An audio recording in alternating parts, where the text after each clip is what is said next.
வணக்கம். இலங்கை செய்திகளுடன் நான் ரோஷன். விரிவான செய்திகளுக்கு முன் தலைப்புச் செய்திகள். புகையிரத பராமரிப்பு பணிகளுக்கு கூட கடன் வாங்க வேண்டிய நிலைமை காணப்படுவதாக அமைச்சர் பந்துல குணவர்தன சுட்டிக்காட்டு. மல்வத் மற்றும் அஸ்கிரிய பீடங்களின் மகாநாயக தேரர்களை சந்தித்து ஆசீர்வாதம் பெற்றுக்கொண்டு ஜனாதிபதி ரணில் விக்ரமசிங்க. எதிர்க்கட்சியின் எந்த ஒரு பதவியையும் ஜனாதிபதி ரணில் விக்ரமசிங்க ஏற்க மாட்டார் என ஐக்கிய தேசிய கட்சி அறிவிப்பு. புலிகள் அமைப்பினரால் புதைக்கப்பட்ட பணம் மற்றும் தங்க ஆபரணங்களை மீட்க குழி தோண்டிய கடற்படை வீரர் உட்பட 4 சந்தேகத்தின் பேரில் கைது. தொடர்வது விரிவான செய்திகள். புகையிரத பராமரிப்பு பணிகளுக்காக கூட கடன் வாங்க வேண்டிய நிலைமை காணப்படுவதாக போக்குவரத்து அமைச்சர் பந்துல குணவர்தன கவலை வெளியிட்டுள்ளார். புகையிரத சேவை தொடர்ச்சியாக நஷ்டத்தை ஏற்படுத்தி வருவதாகவும் அமைச்சர் சுட்டிக்காட்டினார். கேகாலை பிரதேசத்தில் இடம்பெற்ற நிகழ்வொன்றில் கலந்து கொண்ட போது அமைச்சர் இதனை குறிப்பிட்டுள்ளார். சமீபத்தில் பேருந்துகள் இல்லாத சாலைகளில் குழந்தைகளுக்கும் பாடசாலைகளுக்கும் மருத்துவமனைக்கும் செல்ல இந்திய கடன் திட்டத்தின் கீழ் 500 பேருந்துகள் வழங்கப்பட்டிருந்தது. கடன் வாங்காவிட்டால் அரசாங்கத்தினால் பேருந்துகளை வாங்க முடியாது. எங்களிடம் 60 புகையிரதங்கள் உள்ளன. எனினும் 70 வருடங்களாகியும் இதற்கு தீர்வு இல்லை என்று கூறியுள்ளார். ஜனாதிபதி ரணில் விக்ரமசிங்க மல்வத்து மற்றும் அஸ்கிரிய பீடங்களின் மகாநாயக தேரர்களை சந்தித்து ஆசீர்வாதம் பெற்றுக் கொண்டதாக தெரிவிக்கப்படுகிறது. நேற்று பிற்பகல் முதலில் மல்வத்து மகாவிகாரைக்கு வருகை தந்த ஜனாதிபதி ரணில் விக்ரமசிங்க மல்வத்து பீட மகாநாயக தேரர் வணக்கத்துரிய திப்பெட்டபாவை ஸ்ரீ சுமங்கல மகாநாயக தேரரை சந்தித்து ஆசீர்வாதம் பெற்றுக் கொண்ட பின்னர் கலந்துரையாடலில் ஈடுபட்டார். இந்த சந்திப்பில் மல்வத்து பீட அனுநாயகர் திம்புல் கும்புரை விமல தர்ம தேரரும் கலந்து கொண்டதுடன் அவர் ஜனாதிபதிக்கு பிரீத்பாராயணம் செய்து ஆசீர்வதித்தார். அதன் பின்னர் அஸ்கிரிய மகாவிகாரைக்கு விஜயம் செய்த ஜனாதிபதி ரணில் விக்ரமசிங்கே அஸ்கிரிய பீட மகாநாயக தேரர் வரகாகுட ஸ்ரீ ஞானதார தேரரை சந்தித்து சிறிது நேரம் கலந்துரையாடியிருந்தமை குறிப்பிடத்தக்கது. ஐக்கிய மக்கள் சக்தியுடன் அரசியல் கூட்டணி வைத்துக் கொள்ளப் போவதில்லை என ஐக்கிய தேசிய கட்சி அறிவித்துள்ளது. எதிர்வரும் ஜனாதிபதி தேர்தலில் சஜித் பிரேமதாசவை ஐக்கிய தேசிய கட்சி ஆதரிக்கும் என்ற தகவல்களில் உண்மையில்லை என கட்சியின் பொதுச் செயலாளர் பாலித ரங்கே பண்டார தெரிவித்துள்ளார். எதிர்வரும் தேர்தலில் ஐக்கிய தேசிய கட்சி தனது வேட்பாளர் ஒருவரை களமிறக்கும் என்றும் அவர் குறிப்பிட்டுள்ளார். ஐக்கிய மக்கள் சக்தியை சேர்ந்த எவரேனும் ஐக்கிய தேசிய கட்சியில் இணைந்து கொள்ள விரும்பினால் இணைந்து கொள்ள முடியும் என்றும் அவர் தெரிவித்தார். எனினும் ஐக்கிய தேசிய கட்சியின் எந்த ஒரு உறுப்பினரும் ஐக்கிய மக்கள் சக்தியில் இணைந்து கொள்ளப் போவதில்லை என்றதையும் சுட்டிக்காட்டினார்.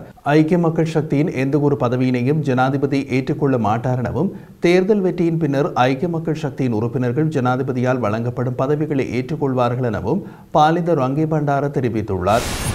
ரணில் விக்ரமசிங்க ஆட்சியில் இருக்கும் வரை எவரும் பட்டினியாக இருக்க இடமளிக்கப்பட மாட்டாது என ஐக்கிய தேசிய கட்சியின் தவிசாளரும் பாராளுமன்ற உறுப்பினருமான வஜிர அபிவர்தன தெரிவித்தார்.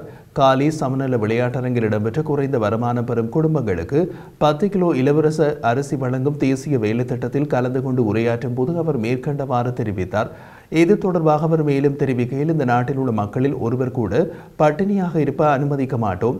இலங்கையின் ஆட்சிக்கு பங்களித்த அனைவரையும் வாங்கிய கடனை செலுத்தி இலங்கையின் பொருளாதாரத்தை கட்டியெழுப்பும் பொறுப்பை ஜனாதிபதி ரணில் விக்ரமசிங்க தற்போது நிறைவேற்றி வருவதாக குறிப்பிட்டிருந்தார்.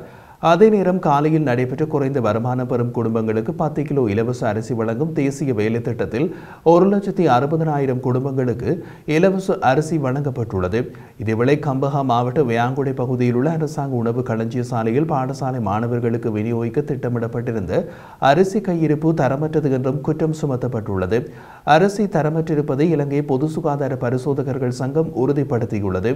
உலக உணவு ஸ்தாபனத்தில் அமுல்படுத்தப்படும் பாடசாலை மாணவர்களுக்கு மதிய உணவு வழங்கும் வேலை திட்டத்திற்கான அரிசி கையிருப்பை தரமற்றதாக மாறியுள்ளது. பூச்சி சேதம் காரணமாக உரிய அரிசி கையிருப்பு பாவனைக்கு தகுதியற்றதாக மாறியுள்ளது என இலங்கை பொது சுகாதார பரிசோதகர்கள் சங்கத்தின் தலைவர் உபுல் ரோகன தெரிவித்துள்ளார். இந்த நிலையில் குறித்த களஞ்சிய சாலையிலிருந்து அரிசி இருப்புகளை விடுவிப்பது தற்காலிகமாக இடைநிறுத்தப்பட்டுள்ளதாகவும் அவர் மேலும் தெரிவித்தார். ஜனாதிபதி ரணில் விக்ரமசிங்கவினால் விசேட அறிவித்தலில் ஐக்கிய மக்கள் சக்தியின் 6 பாராளுமன்ற உறுப்பினர்களுக்கு 32 கோடி ரூபாவுக்கும் அதிகமான நிதி அபிவிருத்தி நடவடிக்கைகளுக்காக பரவலாக்கப்பட்ட முன்மொழிவுகள் மூலம் ஒதுக்கப்பட்டுள்ளதனால் ஐக்கிய மக்கள் சக்தியில் சர்ச்சை நிலைமை உருவாகியுள்ளதாக தெரிவிக்கப்படுகிறது. அதன்படி இந்த நிதி ஒதுக்கீட்டை பெற்றுக்கொள்வது குறித்து கட்சியின் அனுமதியினை குறித்த நாடாளுமன்ற உறுப்பினர்கள் பெற்றுக்கொள்ளவில்லை என்றும் குறிப்பிடப்படுகிறது. கடந்த காலங்களில் எதிர்க்கட்சி உறுப்பினர்கள் தங்களது தொகுதிகளில் பணியாற்றுவதற்காக அரசாங்கம் இவ்வாறு நிதி ஒதுக்கீட்டை வழங்கியுள்ளது. எனினும் கடந்த 5 ஆண்டுகளில் இவ்வாறு நிதி ஒதுக்கீடு செய்யப்படவில்லை.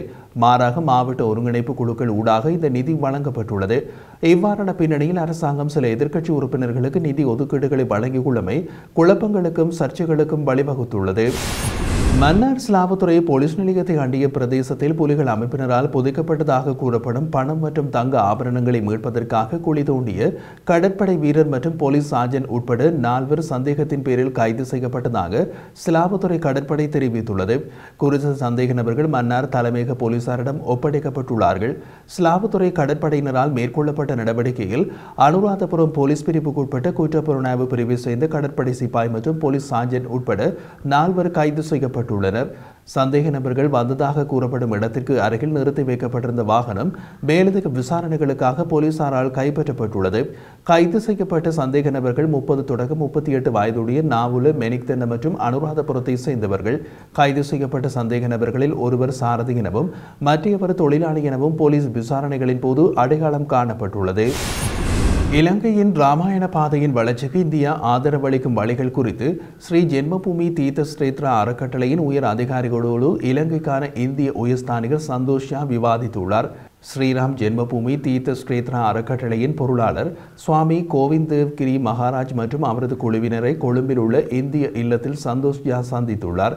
சுவாமி கோவிந்த் தேவ் கிரி மகாராஜாவால் அங்கீகரிக்கப்பட்ட இலங்கையின் ராமாயண பாதை திட்டத்தின் தொடக்க நிகழ்விலும் சந்தோஷ் ஜா பங்கேற்றார். ஸ்ரீ ஜென்மபூமி தீர்த்தா ஸ்ரேத்ரா அறக்கட்டளையானது அயோத்தியில் ராமர் கோயில் கட்டும் பொறுப்பில் உள்ள அமைப்பாகும். இந்த நிலையில் பாண்டிய இந்தியாவின் 2 முக்கிய சமஸ்கிருத இதிகாசங்களில் ராமாயணம் ஒன்று என்பதும் குறிப்பிடத்தக்கது. ஜனாதிபதி ரணில் விக்ரமசிங்கவின் பாதுகாப்புக்கு அச்சுறுத்தல் விடுக்கப்பட்டுள்ளமை தொடர்பிலான விசாரணைக்காக ஊடகவியலாளர் ஒருவருக்கு குற்றப்புலனாய்வு திணைக்களத்தினால் அழைப்பாணை வழங்கப்பட்டுள்ளது. குறித்த விடயம் தொடர்பாக குற்றப்புலனாய்வு திணைக்களத்திற்கு வழங்கப்பட்டுள்ள முறைப்பாட்டுக்கு அமையவே இந்த நடவடிக்கை மேற்கொள்ளப்பட்டுள்ளதாகவும் தெரிவிக்கப்படுகிறது. நீதவான் திலின கமகேவை கொள்வதற்கு பாதாள உலகத்துடன் இணைந்து சதி செய்த டிஐஜி சகாவின் ஒளிநாடா இதோ என்னும் தலைப்பினை கொண்ட காணொலி ஒன்று குறித்த ஊடகவியலாளரால் அவரது யூடியூப் தளத்தில் கடந்த மாதம் 27ஆம் தேதி வெளியிடப்பட்டது. இந்த நிலையில் குறித்த காணொலி தொடர்பான அனைத்து விவரங்களையும் தகவல்களையும் கொண்டு வருமாறு குற்றப்புலனாய்வு திணைக்களத்தினர் ஊடகவியலாளருக்கு உத்தரவிட்டுள்ளமை குறிப்பிடத்தக்கது. அமெரிக்க கடற்படையினருக்கும் இலங்கை கடற்படையினருக்கும் இடையிலான கடற்படை பயிற்சிகள் இன்று திருகோணமலையில் ஆரம்பமாகியுள்ளது.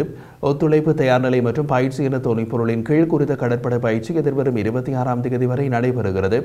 சுதந்திர இந்தோ பசிபிக் பிராந்தியத்தை பேணுதல், பிராந்திய பாதுகாப்பு ஒத்துழைப்பை ஊக்குவித்தல், கடல்சார் கூட்டாண்மையை பராமரித்தல் மற்றும் வலுப்படுத்தல் ஆகிய நோக்கங்களோடு குறித்த பயிற்சி திட்டங்கள் 5வது தடவையாகவும் நடத்தப்படுகின்றது.